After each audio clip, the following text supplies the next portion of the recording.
بسم اللہ الرحمن الرحیم۔ السلام علیکم ناظرین اکرام، بہت سے بھائی اور بہنیں چہرے کے داغ کی وجہ سے پریشان رہتے ہیں اور بے حد پریشان ہیں۔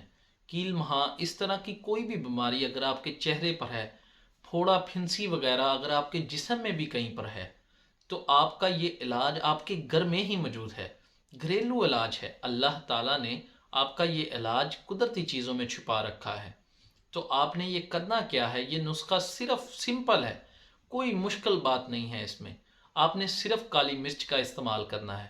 اور کرنا کیسے ہے، آپ نے 5 عدد دانے لے لینے، روٹین سے روزانہ کی روٹین پر آپ نے لگاتار یہ چیزیں استعمال کرنی ہیں۔ آپ نے روزانہ کی روٹین سے 5 دانے کالی مرچ کے لے لینے، ان کو پیسنا نہیں، گرینڈ نہیں کرنا ان کو۔ آپ نے صرف منہ میں رکھنا ہے، چبانا ہے اور گٹک لینا ہے۔ پانی کے ساتھ آپ اوپر سے پانی پی لیں اور نگل جائیں کالی مرچ کو، ٹھیک ہے۔ اور انشاءاللہ تعالی اس سے آپ کے چہرے گروتھ کرے گا اور آپ کے چہرے کے داغ، کیل مہا سب دور ہو جائیں گے، اور آپ کے جسم میں بھی اگر کہیں پر پھوڑے پھنسیاں بنی رہتی ہیں وہ بھی اس سے دور ہو جائیں گی انشاءاللہ۔ جزاک اللہ خیرہ۔